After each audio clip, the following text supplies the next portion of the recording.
Hello everyone.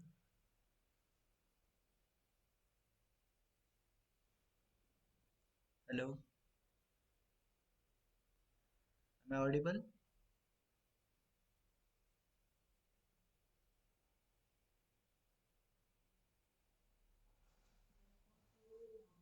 Hello. Hello. Okay. I hope I'm audible to you guys.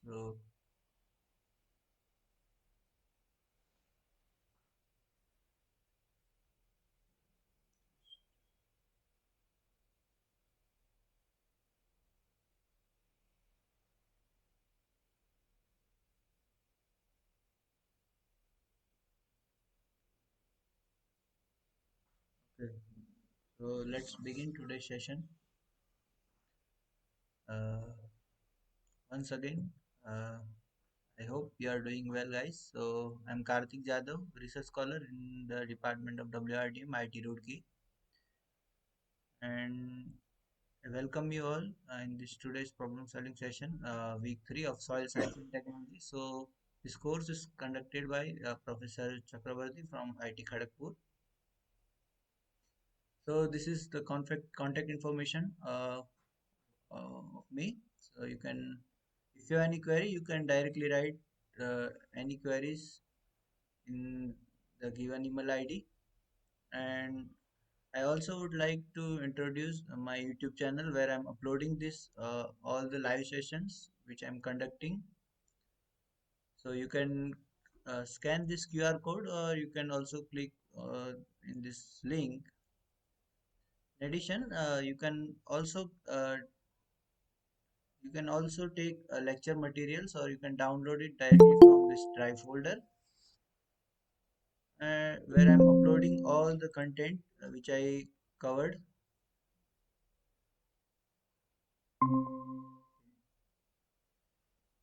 Hi Payal.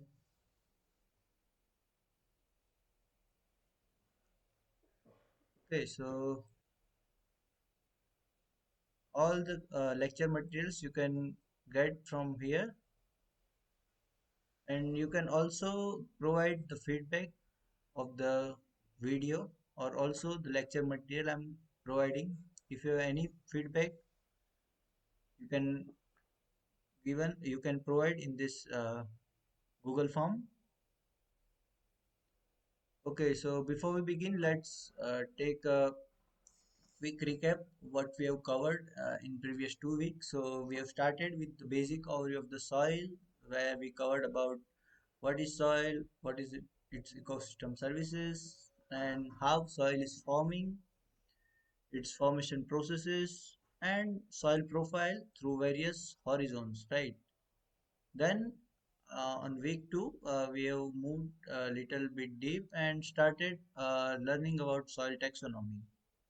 So soil taxonomy, which basically defines the classification of soil system, and in that we have seen various soil taxonomy classification, right? And one of the famous we have learned that is based on the soil size distribution. Okay. Then we have also started about the soil texture and soil structure. And in this lecture particularly we are taking today. So in this we'll try to cover whatever uh, concept covered during week 3. Okay. So in this lecture, we will basically cover about soil tillage. Okay, why it is important. Then few important properties of soil like soil density, soil porosity, soil consistency, and also soil water energy concepts. And finally, we'll discuss about soil water, which is one of the important concept for agriculture, and how we can measure it through various methods. Okay, so this is the week recap or overview of what we have covered, right, during week 2. And now let's summarize week 3. So in week 3 of lecture 11, we have started with the soil tillage and soil density concept. So why soil tillage, right? So soil tillage is basically refers to the mechanical manipulation of the soil that supports the plant growth.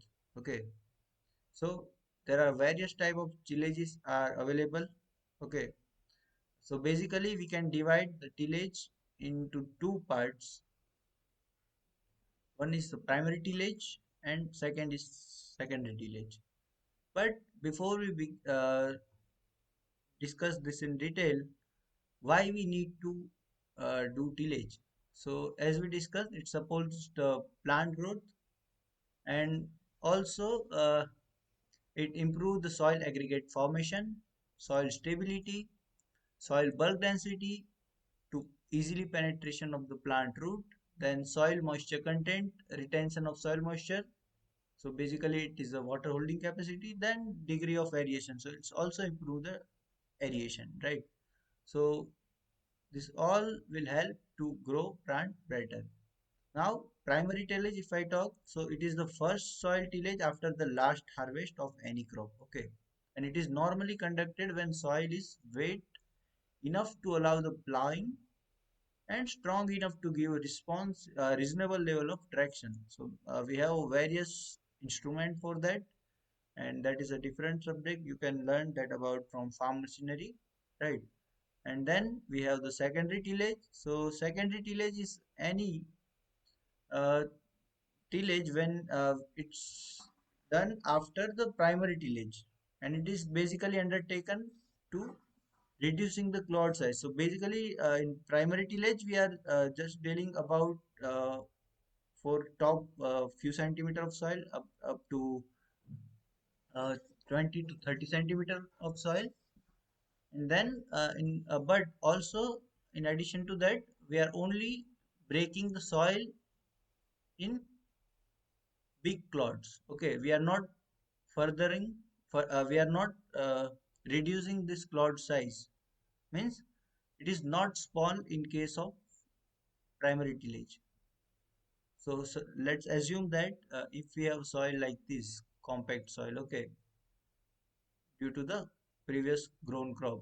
Now what we are doing in primary tillage, we are just breaking this compact soil into the small clods. Okay, so it will improve the soil bulk density, it will improve the soil water nutrient movement, soil aeration, right, like that. So after this primary tillage, though these clouds are too big, okay, and if we'll do the secondary tillage directly here, then what will happen? That will require more energy, okay. That's why we are not doing directly. So first we are breaking that into the larger clouds. Then on this larger clouds, we are doing the secondary tillage operation. So afterwards, what will happen? This clods will again break down into reduced size. Okay. So that will basically help us to again water retention and nutrient movement, also improve the soil aeration. In addition to that, secondary tillage operation also help us to control weed. It also allows to incorporation of the fertilizers.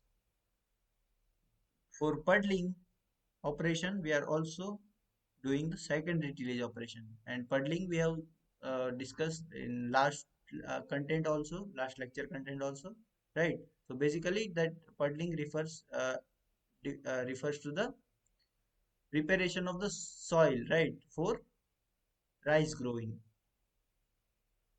And basically we are making soil compact, right? So due to that, the percolation, what is the percolation will happen during the ponding, excess ponding of water during rice cultivation, that will not percolate, okay, not leach down. So to reduce the percolation of water, we are doing puddling, and it's also helping us to leveling the soil surface.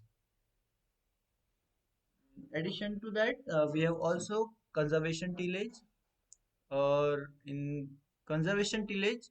So in recent, traditionally, agriculture land management system have developed a minimum tillage that soil in the soil we are doing, and in that we are leaving the soil surface largely covered by plant residues, thereby maintaining the soil biological habitat, stabilizing soil structure, and conserving soil organic matter.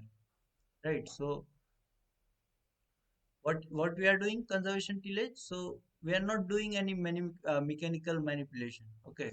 We are just uh, leaving the soil surface by the plant residues. Okay, that this you can also observe in nowadays by when farmer is doing organic farming. So again this concept is coming into the picture. Okay, due to the soil pollution, plant pollution we are observing nowadays. And also one important concept we have learned that that is soil crusting. So soil crusting is basically developing of this kind of problem in soil, right? After the heavy rainfall in the clay type of soil, particularly. Okay, so to break down this, we are using this type of uh, rotary rotary farm mechanization mechanizing equipment, right? So it helps us to improve water infiltration, reduce the soil erosion, and it emergence. Also we can do the proper plant growing. Also there is some problem in this agricultural soil, and to improve the management of soil organic matter and use of certain amendments that can conditions, and we can also call them the soil conditioners, right? So that soil conditioner are basically we are using that is gypsum and organic matter, right? So basically all these conditioners will help us to improve the soil structure, soil organic matter. So by that we are directly we can directly improve the soil water movement, soil nutrient holding capacity, right? And that is directly benefiting to the agriculture. Now, next to that, in lecture 12, we discuss about the soil porosity and consistency. So, before we discuss about soil porosity and soil consistency, one important concept we need to discuss is that is soil bulk density, or simply soil density. So, soil density is basically we can say that it is a mass by volume, right? Now, soil density we can classify in two types, that is soil particle density and soil bulk density. Okay, so particle density generally refer to the weight of oven dry soil to the volume of soil. Okay, while bulk density refers to the weight of soil to the volume of soil. So here you can see the difference. Okay, the in bulk density we are taking total volume of soil what we have taken from field, while in particle density we are taking only volume of solids. So let's assume this. Okay, we have taken this volume of soil from field. Okay, the volume of this soil sample is 1 meter cube, let's assume that. Okay, now this soil contain air, soil, and water, right? Now, what we need to do to measure bulk density? We, as this also have soil and water, we need to dry this. Okay, so once we'll dry this, so the excess moisture gets evaporated, and we have only the volume soil mass. Okay, dry soil mass. So this divided by volume of soil, total volume of soil. This is known as bulk density. While this mass divided by volume of soil only, that is known as soil particle density. Okay, I hope you understand this. And now, if we talk about the factors that affect soil bulk density, basically dry bulk density, so that is the effect of soil texture. So we discussed that soil texture basically provide us the size of the soil particle, right? So basically that we will divide that into three parts: sand, silt, and clay. Just a second.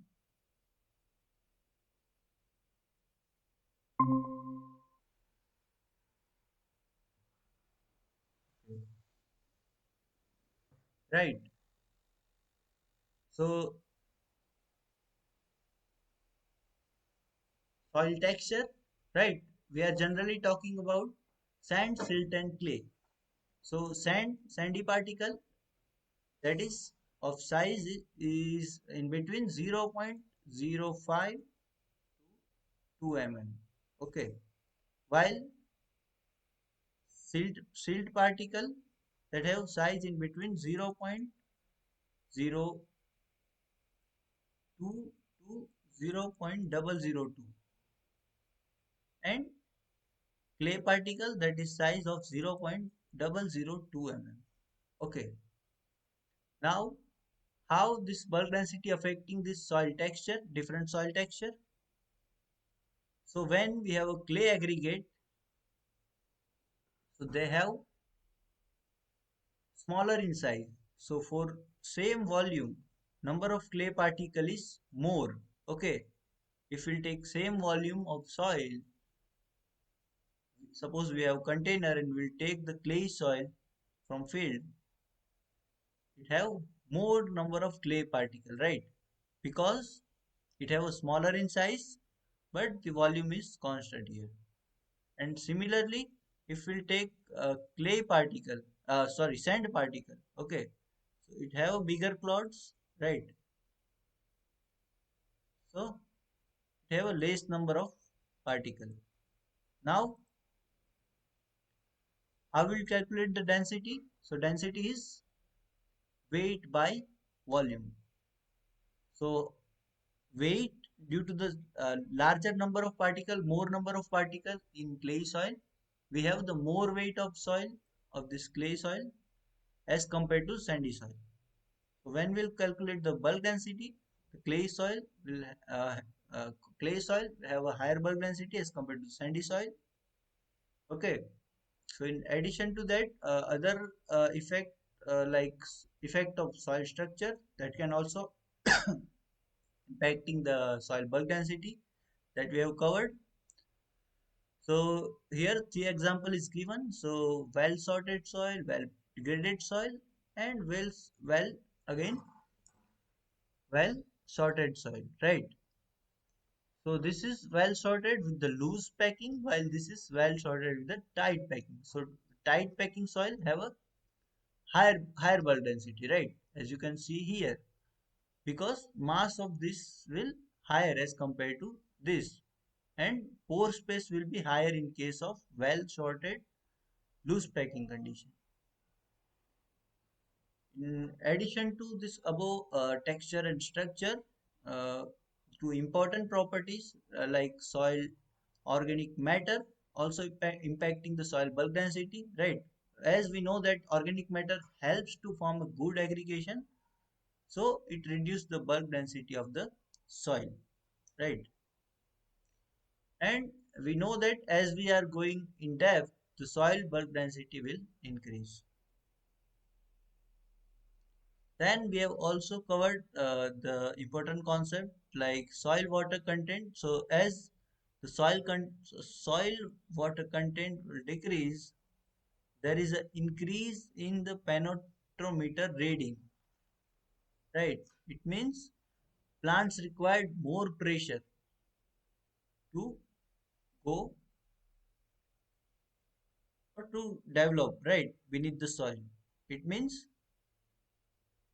Means soil bulk density. If as we are going moving downwards, the soil bulk density will increase and plant required more pressure, right, or more energy to uh, develop its roots.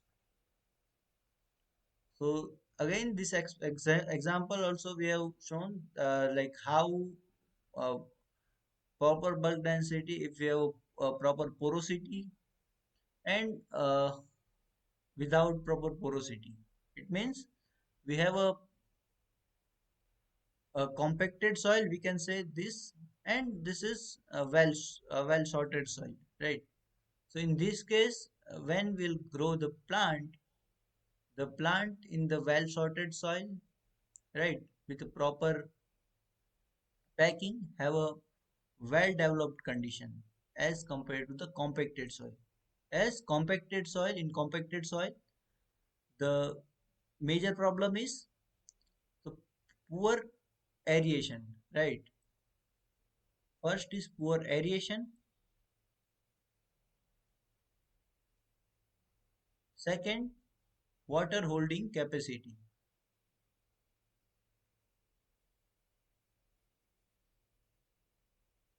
right? Third, as water is not also there, whatever fertilizer will apply here, that will not dissolve and it cannot uh, be easily accessible by plant, right? After that, we have also seen the important concept that is the size of pores. Okay, so that we have generally divided in two parts, that is macropores and micropores. So and micropores also further divided into the number of four class four classification, as we can see here.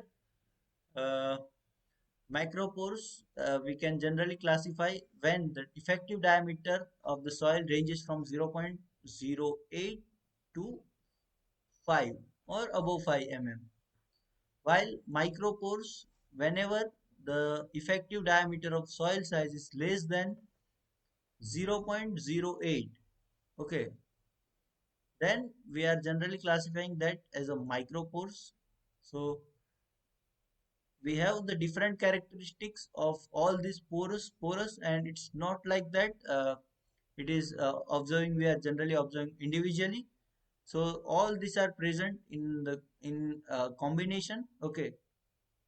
So whenever we have a macropores, so that we are generally found in between soil pads, okay, and that will help us to water to easily drain excess water that is draining from the macropores, while micropores, that we can further classify them into the mesopores, micropores, ultramicropores, and cryptopores, okay. So size of that each class is given here, right? So mesopores have a 0.03 to 0.08 mm, while micropores have 0.05 to 0.03 mm, and for other class is given here. I'm not discussing them into detail, as we have already discussed. So the major thing we need to we can take from this is the all this pore size, either it is a macropores or micropores, will help us to develop a proper condition for plant growth, okay. As micropores, that will help us to retain the soil nutrients, retain the water, right, retain the important bacteria that are important for plant. After that, we have shown individually, right, type of macropores, as we have already discussed, but here we can see this macropores in between the individual grains, right, like this, while in this figure B, we can see interped pores in a well structured soil.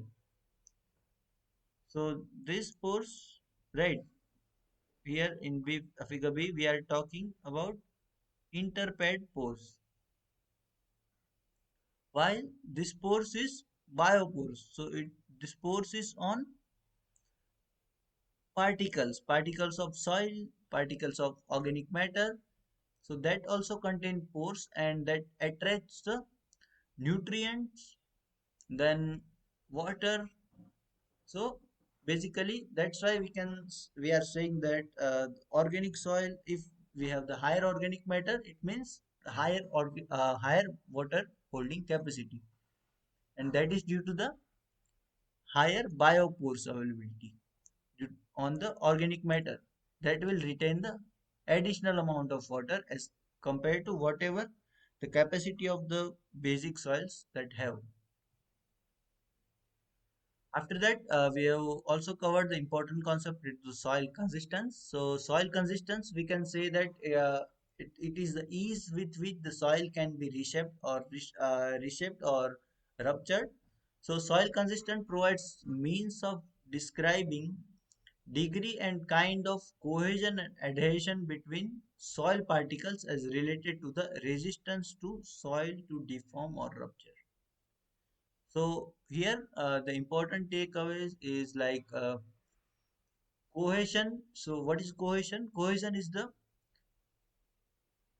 forces between two similar particles, right? Where adhesion is attraction force between two opposite particles. Like here we can see if there is a force between water and water, that is known as cohesion. Okay. While if there is a attraction force between water and soil, then then we can call them as a adhesion. Okay. So due to this adhesion and cohesion between soil and water, there is a resistance of the soil to deform or rupture. That property is called the soil consistency or soil consistence.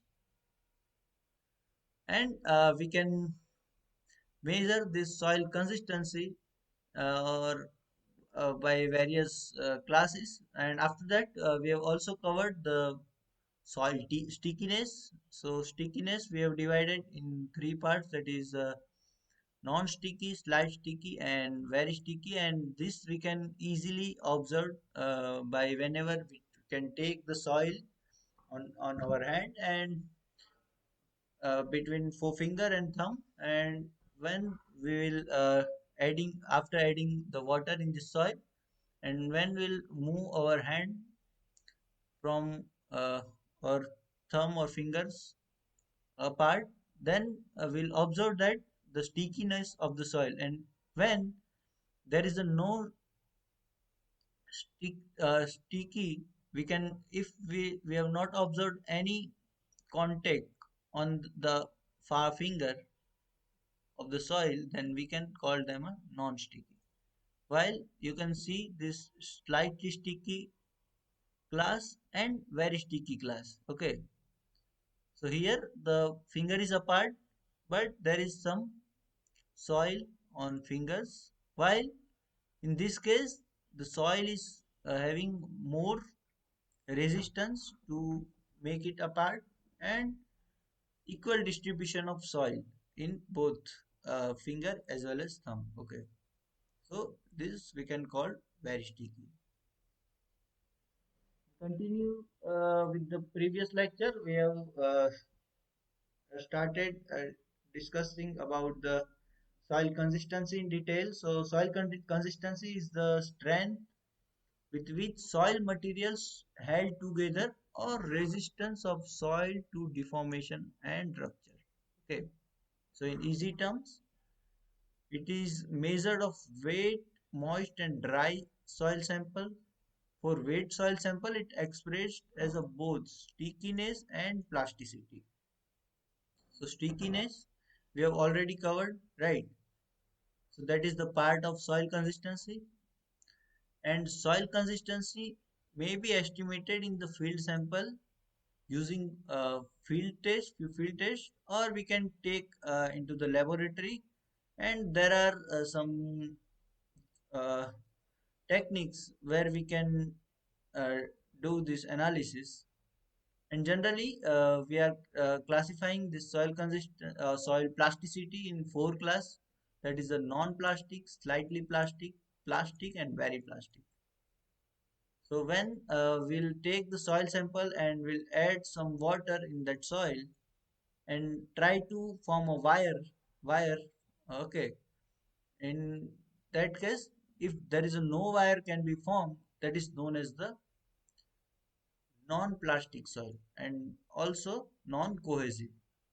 It means there is a no cohesion force between that, and due to that we cannot form a wire. While slightly plastic, in this case, wire can be formed but can be easily broken and returned to its former state. In addition, if we have plastic soil, so the length of this wire will be little bit more, and when it is broken and returned to its former state, cannot be formed again. And in case of very plastic, it can be formed which cannot be broken easily, right? So and also the length is little bit higher as compared to previous classes.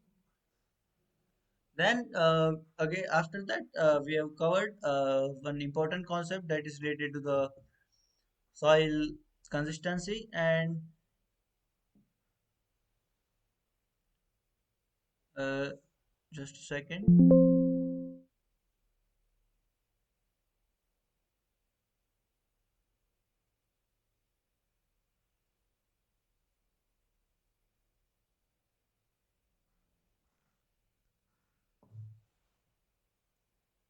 Okay, let's continue.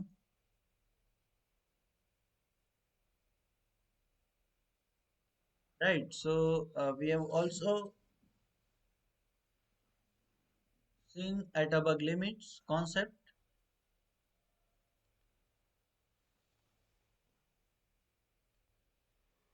And we have okay, and this concept tells about the behavior condition of the soil when we are increasing the water content and become and how it is behaving. So when we are there is a less moisture content or no water added in the soil, that is called the solid state and that is known as the dry limit. And when will increase the little bit moisture content, that is then that is known as the semi-solid state. Okay. And there is a limit called the shrinkage limit.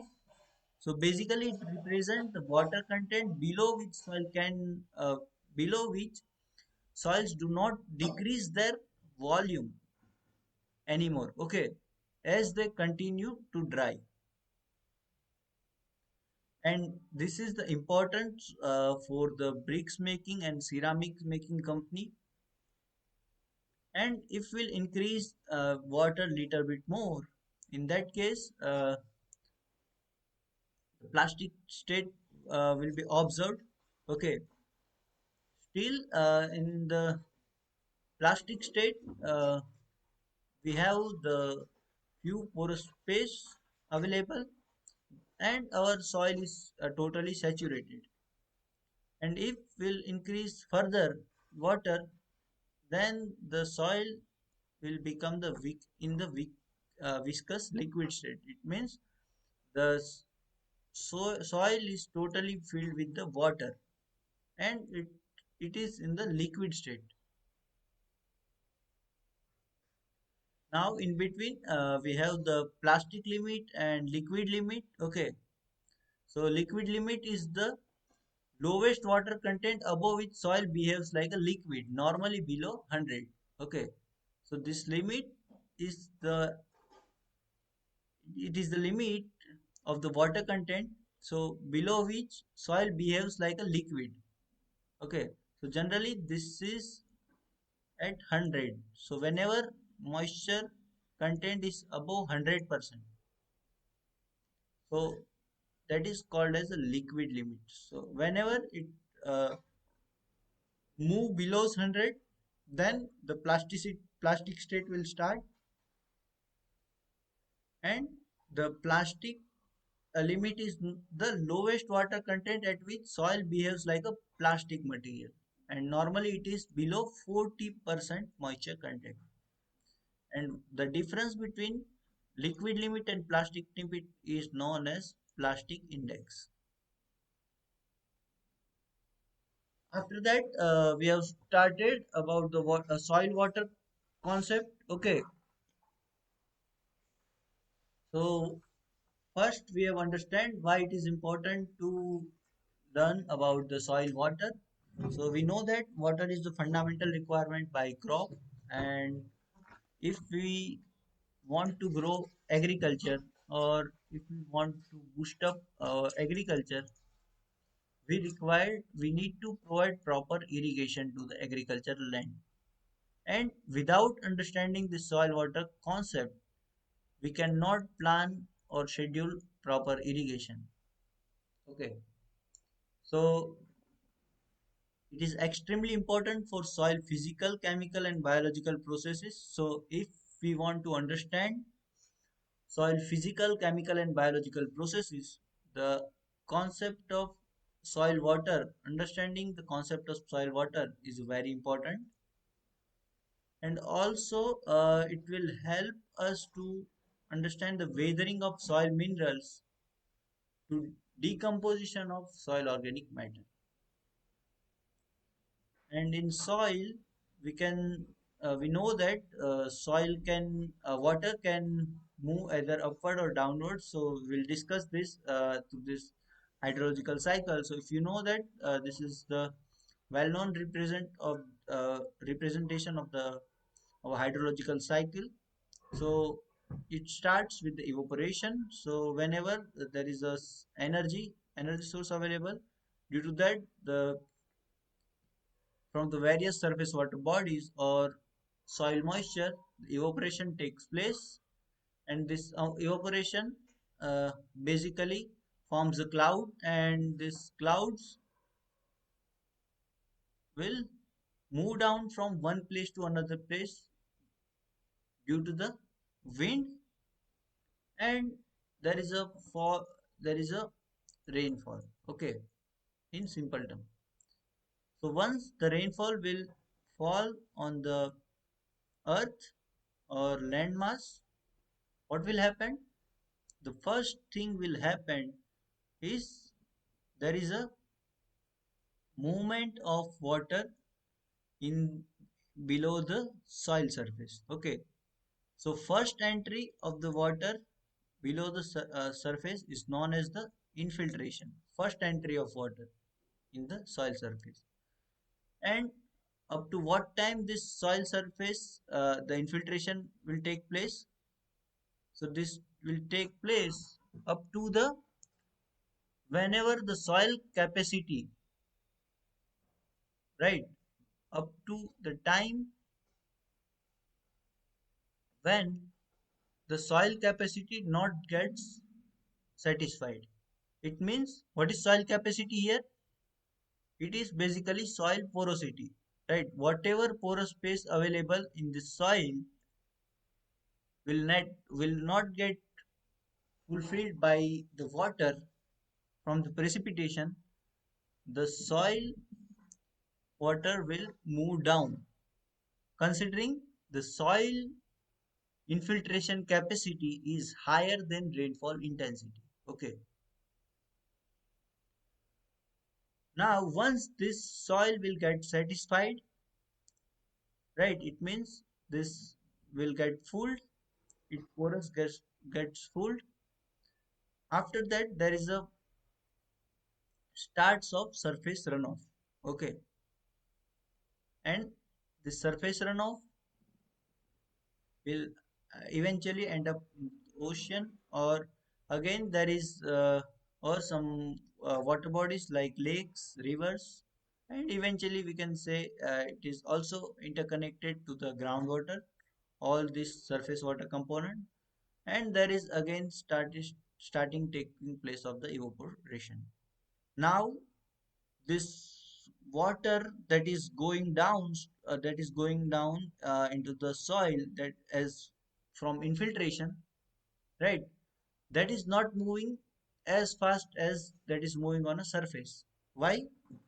Because we know that the soil is consist of very small pores, and the flowing velocity of the water in the soil is very less.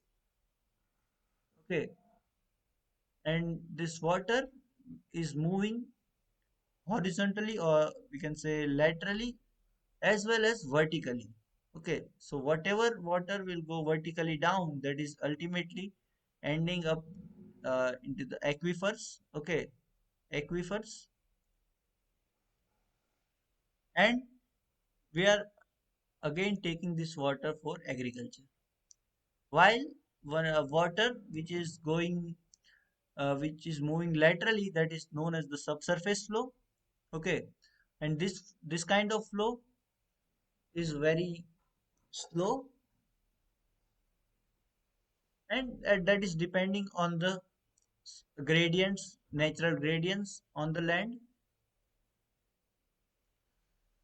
Now the important things here we need to look at is the soil moisture which is flowing vertically as well as laterally, and also this movement is very slow.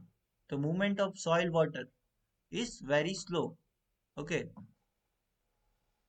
and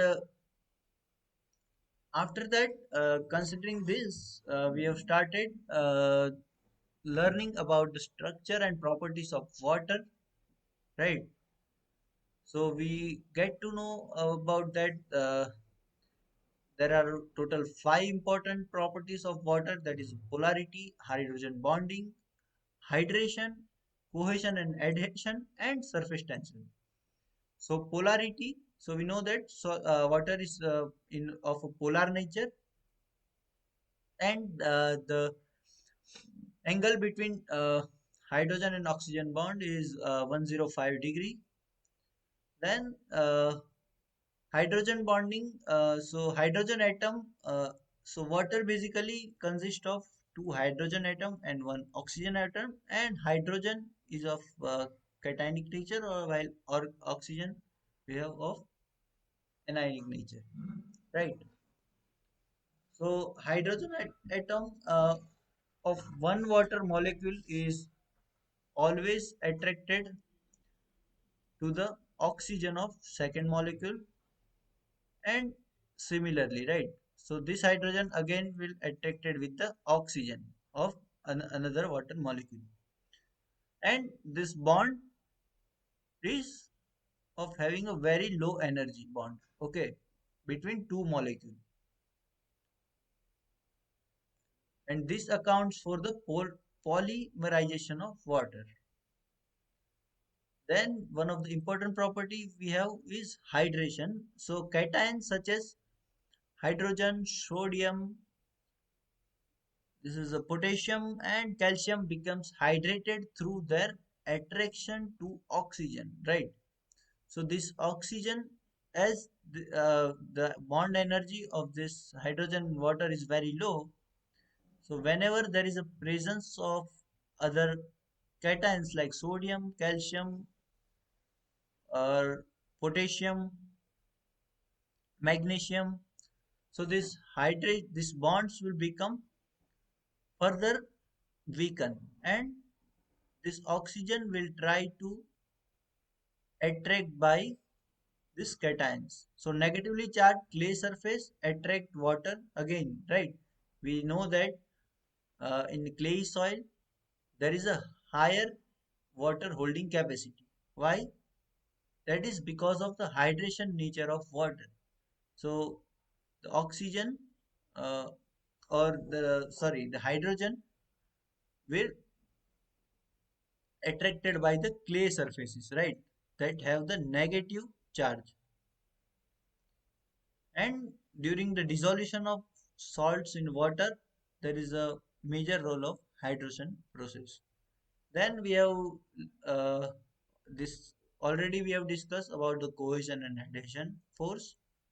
So cohesion is the attraction between the same particles, where adhesion is attraction between two different particles. Then surface tension. So that is the we know this this is due to the adhesion and cohesion force, right? And due to the surface tension, there is a phenomena called the capillary rise, and that also we have discussed uh, in our this week 13 lecture. So capillarity can be demonstrated by placing one end of the fine tube, right? So let's assume this fine tube, and when we'll insert then into the water, what will happen? There is a rise of water level. And why it is like that? Because whatever surface we have added here, so what will happen due to that? There is a adhesion force between water and this wall, and there is a cohesion force between this water molecule. So here what will happen whenever we'll insert this, due to this adhesion force, okay, and the pressure which is above from this air, depending on that, this water will rise up. And if we have the higher diameter of this tube, it means there is a less height we'll observe in the this tube. And if this diameter or radius of this tube is narrow, it means it will go at more height as compared to the higher diameter tube. And why it is like that? Because whatever pressure available on this, on the top or from air to the water, is higher in case of larger diameter. Okay, so similar things we can connect with the soil porous. So we know that whenever we have the larger pore space or like sandy soil, right? We can take this example. So whenever we have a sandy soil, in that case, due to the larger porous space, okay, the what will happen? The capillary rise is not higher. So generally, according to the FAO 1985, the soil texture for sandy soil capillary rise is observed is in between 20 to 50 centimeter. Okay, while due to the small porous size, right, small effective diameter of clay soil as compared to sandy soil, the capillary rise will be more than 80 centimeter, and it is up to several meters depending on various conditions.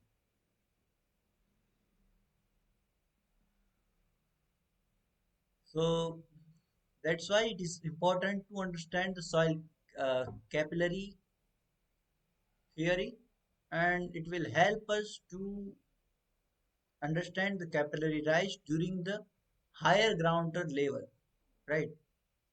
Also, the capillary rise during stream bank. So this will cause the soil erosion also. Okay, if you heard about stream bank erosion, so whenever during frequent flooding condition, there is you can observe the capillary rise condition. Also also during the surface runoff collection basins. In that case also you can see the water is only filled up to here, but there is a phenomena of capillary rise depending on the soil condition. If there is a sandy soil, we have the less capillary rise, and if there is a fine soil, clay soil, we have capillary rise more than 80 centimeter, to several meters. Okay, sorry.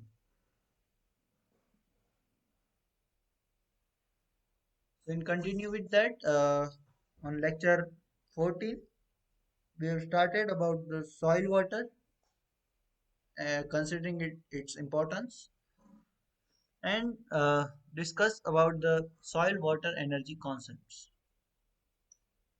So we know that total energy state of soil water is defined by its equivalent potential energy that's determined by various forces acting on the water per unit quantity. And generally, soil water potential uh, quantification, we are considering the reference state. Okay, and what is reference state? So potential energy of water with no external force acting in it at a reference pressure, reference atmospheric pressure or reference temperature and reference elevation. Soil water potential generally we are classifying as a gravimetric potential, osmotic potential and metric potential. So whenever there is a high height of water above the reference surfaces, in that case we have we can observe the gravimetric potential. So here you can see that when there is fall of water from here to here, in that case that is due to the gravimetric potential, right? It means it is by gravity force. While what is metric potential? So metric potential, or largely we can say it is pressure potential. So pressure potential we can classify them as hydrostatic pressure or metric pressure, or hydrostatic potential or metric potential. Okay, so generally in hydrostatic force or pressure, it is a positive and due to the weight of overlying water in a saturated soil and aquifers. So if in case here, if you will consider the soil consists of porous. So soil generally we can divide into the vadose zone and aquifers. So what is vadose zone? Vadose zone is an unsaturated zone of soil, while saturated soil is also known as as aquifers. Okay. So in unsaturated soil, we whatever pressure will observe, whatever pressure with the soil particles holds the water, that is known as metric potential. It means that pressure if plant is here, okay, so this plant requires this much potential of energy to take water from soil. In second case, whenever water is present in aquifers, so it means this pressure which is presented due to the water present above on this point, that is known as hydrostatic, positive hydrostatic pressure. And total soil water potential is consist of gravimetric potential, metric potential, osmotic potential and hydrostatic potential, and generally we are expressing them into the Newton per meter square.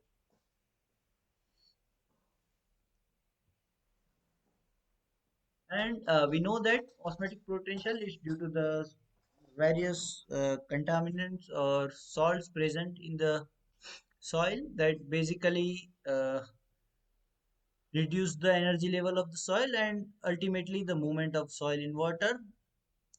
So soil water potential, we are generally expressing them in the potential per unit mass. So potential, so let's take gravimetric potential, then so mgh by H. So in terms of unit mass, we are generally doing like this. So mass cancel. It means potential energy per unit mass is equal to GH or GL. L is the length or height, you can say. While potential energy per unit weight, so mgl by mg, we know that weight is equal to W is equal to mg. So that is in terms of meter. Okay.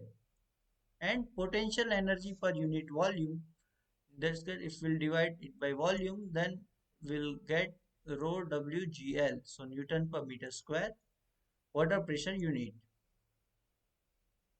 So consequently, we do not need to compute the soil water potential directly by computing amount of work needed, but measure the soil water potential indirectly from pressure or water height measurement.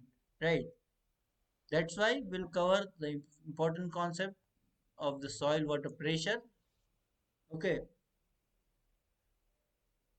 So here we have also discussed in this lecture about the soil water characteristic curve.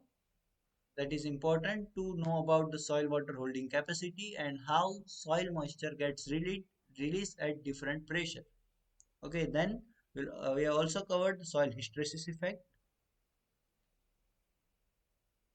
and in continue with that, we have started about the measurement of soil water content. Right. For that, we have two different methods, that is direct method and indirect method. So direct method, in that we are generally using gravimetric method, which is most common, and also apart from that, sand bath or micro method also practicing in some laboratory. So in that we are not discussing in this detail because we have to solve some questions. And in indirect methods, there are various methods related. So basically, in indirect methods, we are measuring the electrical properties, some chemical properties, or thermal properties of the soil water, and that ultimately we are relating that to the soil water content. So for that, we have the different methods. The common one is the tensiometric method, nuclear technique method, electromagnetic technique, TDR and FDR, and nowadays the remote sensing is also important one. Okay, here we have discussed few of them. Okay, so that is neutron scattering, then tensiometer, this is TDR. Now, okay, before we continue, if you have any question till now, you can ask, or we can take a 5 minutes break here, and then we'll resume our session. If you have any question, you can also directly write in the into the chat box. Okay, so let's take a small break here.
stop. Not the recording.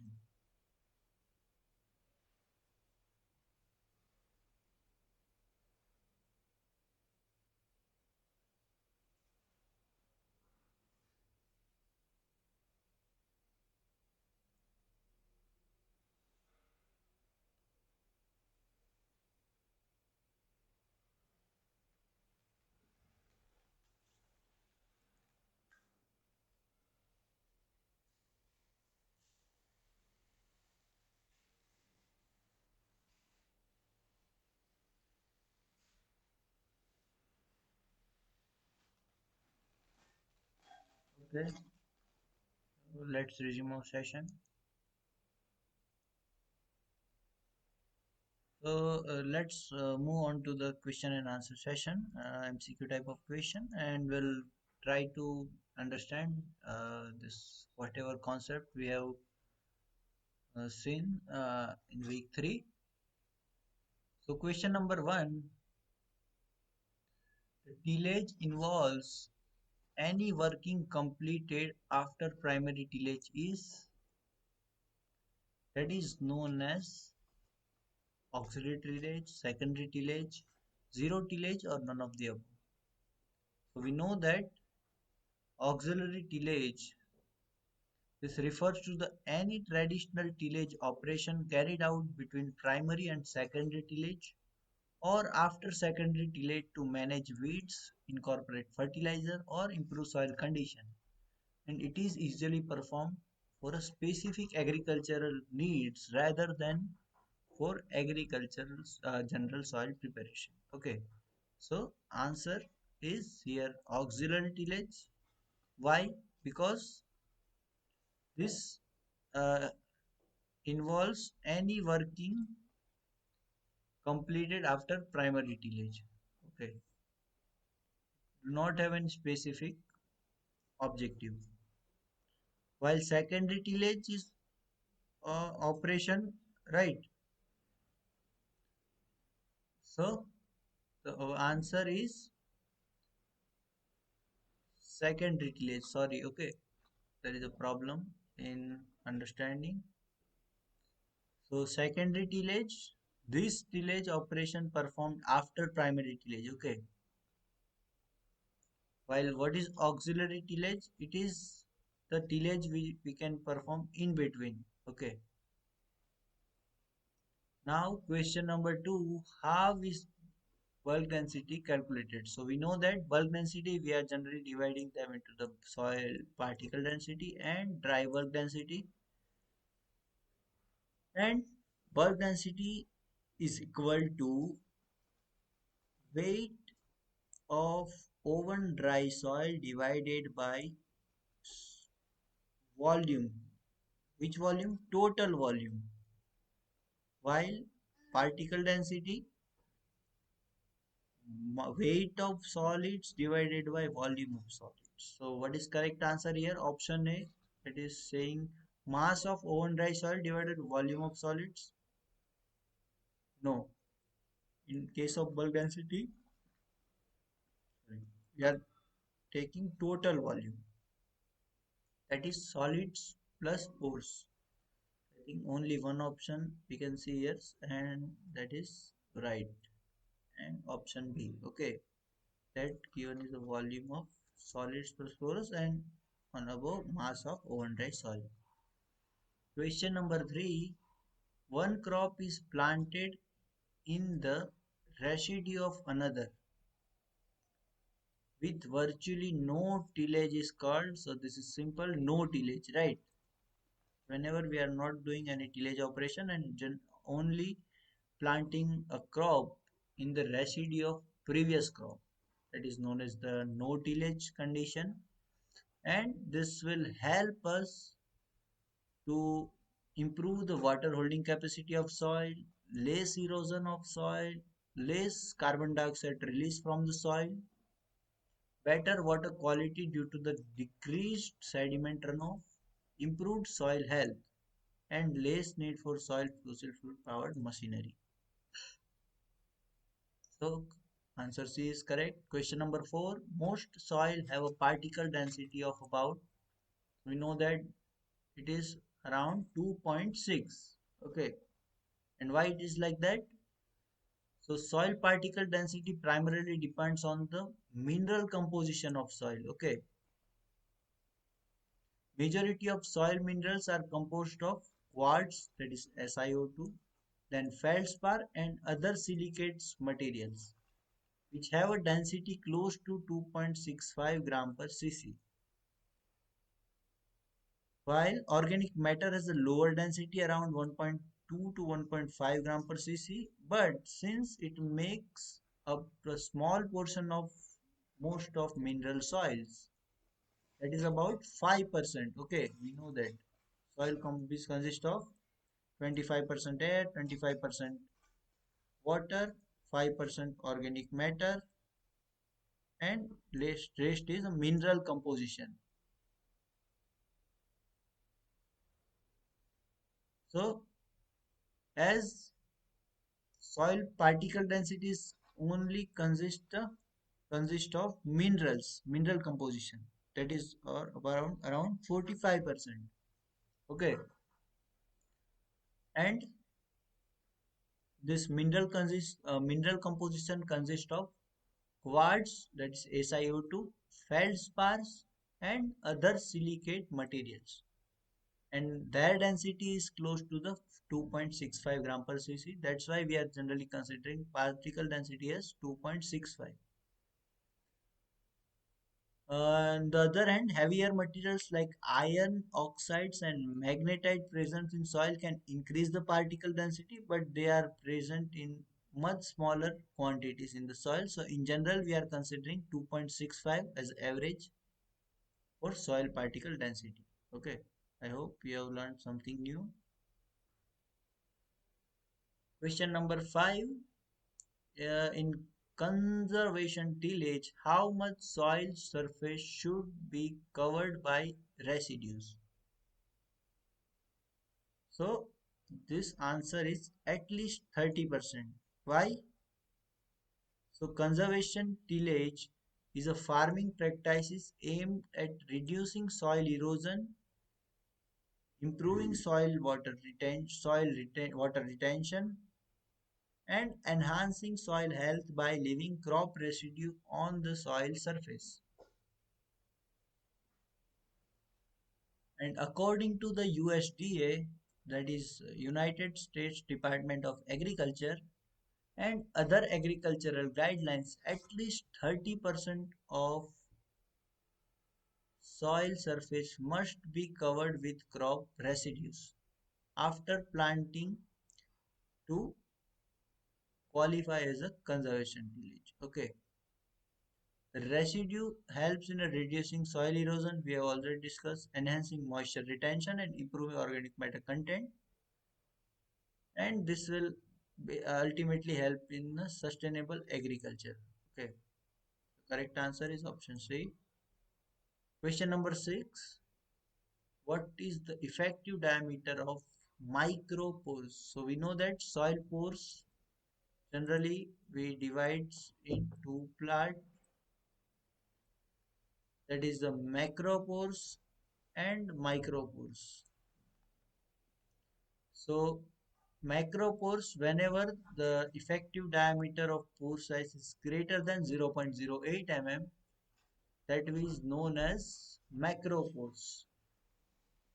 While whenever there is a diameter that is less than 0.08 mm, that is known as micropores. And what is its roles? So macropores help in, or it allows easy drainage and air movement in the soil, right?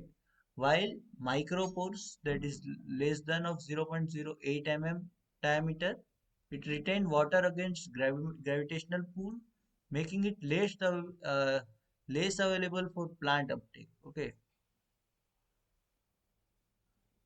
while mesopores, which is part of micropores, that is size of 0.03 to 0.008, store plant available water. Okay, So correct answer is, what is the effective diameter of micropores? Micropore is generally less than 0.08 mm. Next question, question number 7. Small micropores are called nanopores. It is true? Yeah, it is true, right? Soil pores are classified based on their size. We know that, as we have seen in last slide, that is micropores and macropores. So macropores are larger pores and that allows the rapid air and water movement, while micropores that are small in porous size, generally less than 0.08 mm, and this is 0.08 to 5 mm or more than 5 mm. And uh, nanopores are even smaller to the micropores and often found in a clay minerals and organic matter, and that are crucial for absorption and retention of water and nutrients. So this sentence is correct. Let's move on to the next question. Question number 8. Metric potential is always, we know that. Okay. Water potential. What is water potential? Potential is basically energy. Okay. And this energy we required to move water from one place to another place. Okay. If you want to move water from here to here, you require energy. Okay. And that is depending on the medium we have in between. Suppose you have soil here, okay, or simply assume you just have soil below this, okay, below this surface. Then what is the what one thing is matter here to water move from here to here is its energy or its potential energy. Okay, now which energy is basically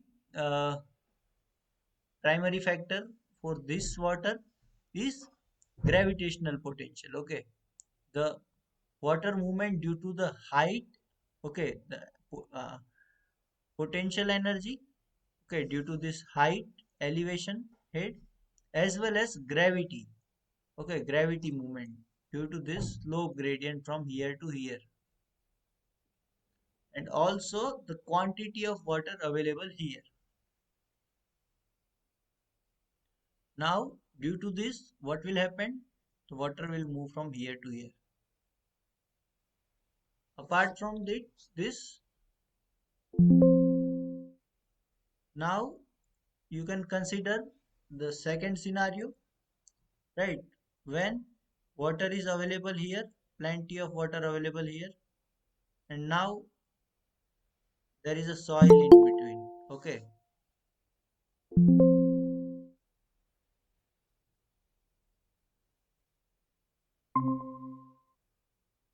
Hi Ashish.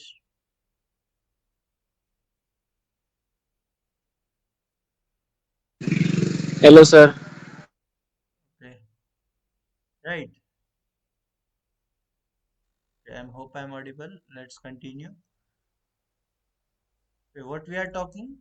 Water potential. Suppose water is available here above the soil surface. So once we have considered the water will move on the soil only, considering its elevation potential as well as gravimetric potential. Basically gravimetric potential, okay, on the soil surface from one place to another place based on the slope condition. Now second condition is the movement of water into the soil. Here there is a soils present here, okay. Now how water will move in this? That is again by gravity. Okay, because there is a gravitational force which attracts this water towards it. Okay, apart from this, once this water will move down, what will happen? This pores will start gets filling. and the water movement in entire this section is not same. It is depends on this pore size distribution. Okay, so once at this place, suppose it will reach here, in this it is here, then this section it is reach here, and this will ultimately move down slowly. And suppose now there is a no water on the top, and we know that the soil water cannot get easily evaporated in a day or in a week, so this will remain here for sometimes and it will move interconnectively. Okay, now the role of metric potential will come. So whenever there is a, just wait. Okay, now assume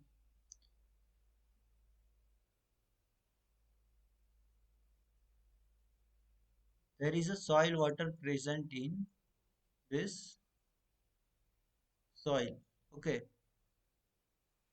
so in one day condition after this ponding, what is the condition? All this soil porous gets filled by water. Okay, so here we have water, where here, right, this all are filled with water, but after few days this water will get moved down from uh, either it is laterally or to downward. Now whatever water movement will take place in the unsaturated condition, in that case we are generally expressing that movement due to the metric potential. Okay, and generally this metric potential is always negative, right, because it is presented in unsaturated condition. If there is a pressure, if this soil is fully saturated, okay, all these pores are filled with water, it means the pressure above this point is called hydrostatic pressure. But whenever soil pores are unsaturated or partially saturated, in that case the metric potential or water holds on this particular particle, right, this particular soil particle is due to the metric potential, and that is generally represented in terms, in a negative terms, right. So correct answer is this, and it is let's quickly recap this also what we have discussed. So metric potential refers to the energy status of water in a soil matrix due to the capillary and adsorptive force, right. So basically due to the cohesion and adhesion for adhesions forces, and it represents the forces exerted by soil particles to retain water, right. This this force, whatever force required, or whatever at which force soil uh, take soil have this water. It basically, if you want this water from soil, you need to apply that pressure to the soil. Okay, then you will able to extract it. And metric potential is always negative. Water in the soil is held within soil pores due to the adhesion cohesion force. Water molecules are attracted to the soil particles and experience tension, right, in unsaturated condition, and due to that it is always negative. And generally at field capacity, metric potential is typically around minus 10 to 30 kilopascal, while at permanent yielding point it is around minus 1500 kilopascal. Question number 9. Which potential develops due to the presence of solute water? So that we know that that is osmotic potential that we have discussed during summary session. And Other things we have already know, right? Metric potential we have discussed already, hydrostatic also, and gravitational also in last slide. Which one is not a common component of water potential?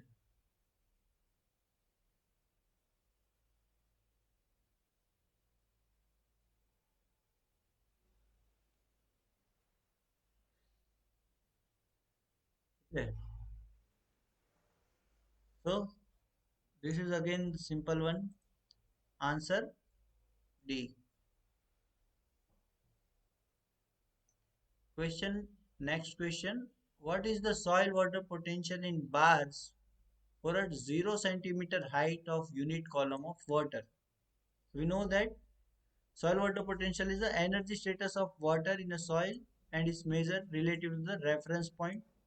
And here this reference is given as 0 centimeter height. It means at this reference height, what is the soil water potential? That is 0. Okay, correct answer is C.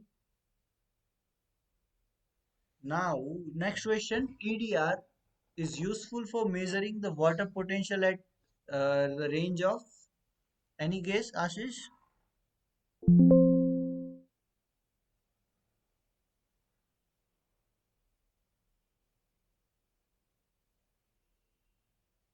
Are you there, Ashish? Yes, sir. Yes, sir. So, any guess for this question? TDR. What you know? What is TDR? Time domain reflectometer. Yes, yes, exactly. This is the moisture measurement technique. So, up to what range it can measure the water potential? I think option A, sir. No, option A is for tensiometer. If you uh, know it, Okay, okay. right? So basically, TDR, time domain refractometer kind of sensor, that is basically working on soil dielectric properties.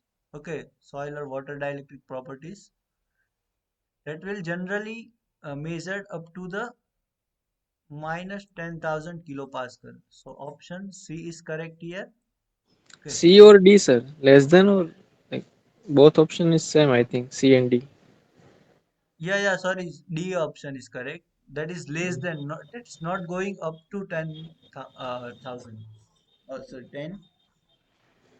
Yeah, 10,000. Okay. So option D is correct. Okay. Sorry for that. So option D. Okay. Next question. According to the USDA, conservation tillage is defined as the system that leaves the at least what percentage of soil surface covered by residues? That this will already covered, right? So if there is a 30% of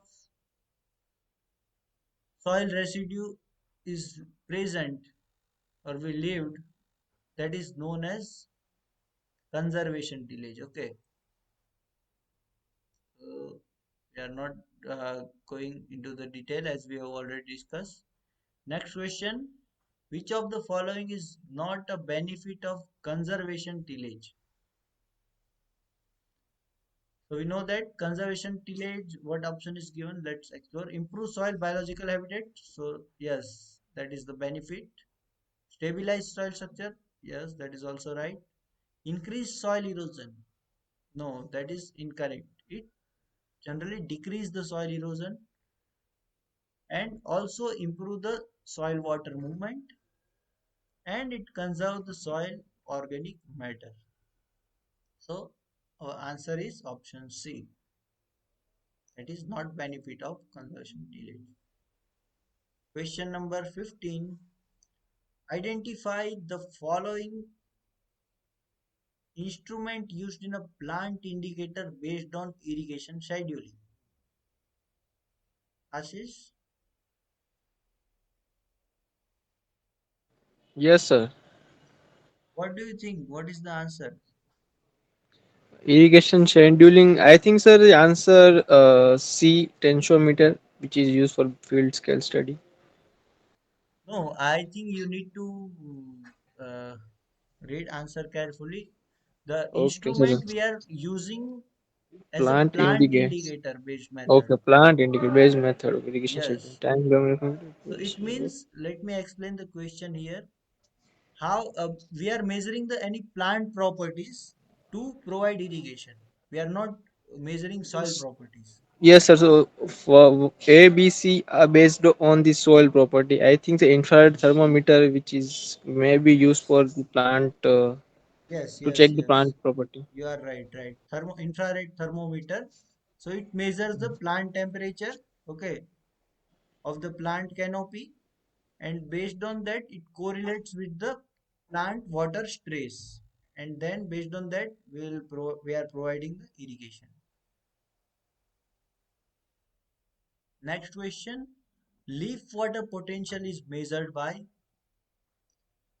So again, I'm giving chance to you, Ashish. What is the answer?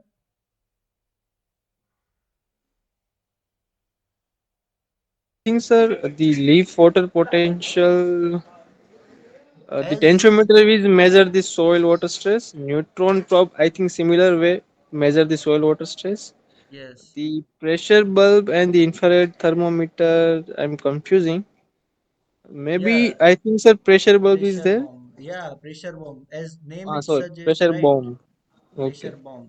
So Mhm. infrared thermometer measures the plant temperature, plant canopy temperature, while pressure bomb measures the leaf water potential by applying pressure to the leaf sample. So basically in this technique, what we are doing, we are collecting the leaves, plant leaves, okay, from various plant from our agricultural field, and then there is a this instrument, pressure bomb instrument. We are applying pressure to plant leaves, okay, until the sap exudes from the cut end of the pure tail. And this is commonly used plant physiology to determine the water status of the plant. So basically, we are not generally using in field. Generally, soil plant scientists use this technique. So correct answer is A. A. How does TDR, time domain refractometry, determine soil dielectric constant of soil moisture measurement? So option A, it is by measuring the soil electrical resistance, by detecting the changes in soil temperature, by sending an electromagnetic pulse through soil and measuring travel time which influenced by soil's dielectric constant, and by measuring soil water weight per unit dry weight. So this is not correct because this is the gravimetric technique, and option C is looks correct because it measures the TDR measures the apparent dielectric constant of soil by sending electromagnetic pulse along the transmission line, and it this electromagnetic properties for soil water. If we take the soil dielectric constant for soil as well as water, which is very low, that is nearby 2 to 3, okay, while for water we have dielectric constant of 81. So once there is a presence of water in a soil, so dielectric constant will uh, get increase suddenly due to the presence of water. So this presence will directly impacting this reading, and there is a one formula uh, that are we are generally using to convert these signals into the soil moisture content. So correct answer is option C. What is the principal disadvantages of using nutrient probes for soil moisture measurement technique, right? So basically in nutrient probe measurement technique, what we are doing, we have the nutrient probe instrument. So we have one tubing. So we are injecting the one extension of this instrument through and injecting that into the soil through this tubing, and uh, neutrons we are basically uh, releasing neutrons from this machine, and this neutrons will traveling to this soil based on the presence of the H2O. Basically, it will restrict the movement of nutrient or by the presence of H2 nuclei, okay, or H plus nuclei. And what will happen? Whatever neutrons we have sent it from this instrument, that will gets affected by the presence of water. And there is a two types of neutrons. One is the fast moving neutron and slow moving neutron. So there is a reduction in efficiency of the slow moving neutrons, and that will uh, measured by this machine. And this signal again we are converting that into the soil moisture measurement. But the disadvantages of this technique is this, though it is providing accurate measurement and quick measurement, but relatively expensive and requires special handling and storage precaution. We also need approval from local agencies, government agencies, to use this kind of techniques. Okay, so correct answer is option D. Next question: what is the primary difference between volumetric water content and gravimetric water content? Ashish,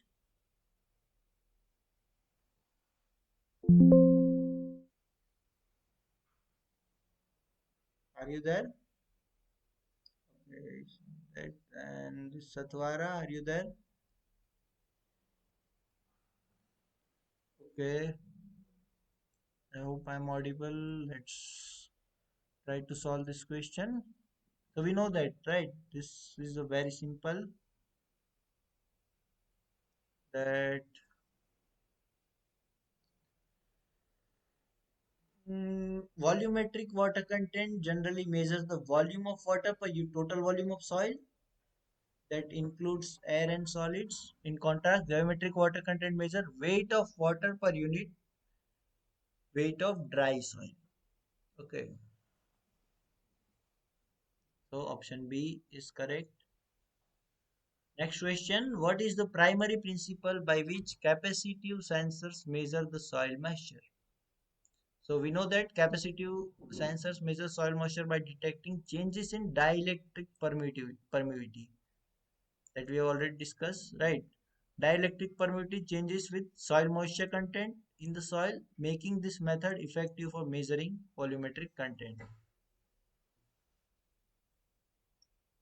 Question 20, number 21. Which of the following is the disadvantage of using capacitive sensors for soil moisture measurement? While we know that soil moisture measurement sensors provide instantaneous response time and can measure volumetric soil water content with high precision. One of their main disadvantages is long-term stability issue, which can affect the reliability of the measurement over time. Okay, so correct answer is option C, having a long-term stability issue. Okay, let's also take a few numerical examples or questions here. First question: what will be the bulk density of 260 260 centimeter cube soil having a weight of 140 gram? Okay, oven dry weight. So we know that bulk density is simply mass of oven dry soil divided by volume of soil. So mass of oven dry soil is given as 140, while oven dry soil uh, or volume of soil is given as 260. So our bulk density is 0.53 gram per cc. Now let's also take one important concept here, that is the derivation of porosity formula from particle size density concept and bulk density concept that we have covered in this week. So we know that bulk density is weight of solid weights. Okay, weight of soil solids divided volume of solids plus volume of pores. While particle density is weight of solids divided by volume of solids. So we know that by from equation 1 and 2, we can easily derive this equation. It says that porosity is equal to 1 minus bulk density divided by particle density. Okay,